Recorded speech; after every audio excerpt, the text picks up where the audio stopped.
കേരളത്തിന് അർഹമായ കേന്ദ്രവിഹിതം ലഭിക്കാൻ പ്രക്ഷോഭമല്ലാതെ വഴിയില്ലെന്ന് മുൻമന്ത്രിയും CPIM നേതാവുമായ ഡോക്ടർ TM തോമസ് ഐസക്. കേരളത്തെ സാമ്പത്തിക പ്രതിസന്ധിയിലാക്കിയ നിർമ്മലാ സീതാരാമൻ വീണ്ടും ധനമന്ത്രിയാവുകയാണെന്നും കൂടുതൽ പ്രതികാര നടപടി പ്രതീക്ഷിക്കണമെന്നും ഫേസ്ബുക്ക് കുറിപ്പ്. സംസ്ഥാന സർക്കാർ ജനക്ഷേമത്തിനുള്ള മുൻഗണന നിശ്ചയിക്കണമെന്നും ഡോക്ടർ തോമസ് ഐസക് അഭിപ്രായപ്പെട്ടു. ശ്രീജിത്ത് ശ്രീകുമാരൻ പത്തനംതിട്ടയിൽ നിന്ന് കൂടുതൽ വിവരങ്ങളുമായി ചേരുന്നു. ശ്രീജിത്ത്, എന്തൊക്കെയാണ് ഈ ഫേസ്ബുക്ക് പോസ്റ്റിൽ ഐസക് പറയുന്നത്?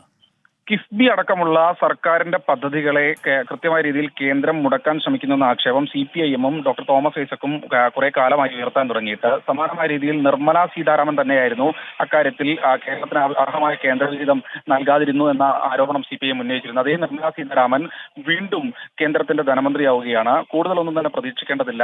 പ്രതികാര ബുദ്ധിയോടുകൂടി വീണ്ടും കേരളത്തോടുകൂടി പെരുമാറാനുള്ള സാധ്യതയാണ് മുന്നിൽ കാണുന്നത്. അതുകൊണ്ട് മുൻകരുതൽ വേണം. ഈ തരത്തിലുള്ള പ്രക്ഷോഭം സംഘടിപ്പിക്കുകയല്ലാതെ മറ്റു മാർഗങ്ങൾ അർഹമായ ആവശ്യങ്ങൾ നേടിയെടുക്കാൻ വേണ്ടി കോടതിയെ സമീപിച്ചിട്ടുണ്ട്.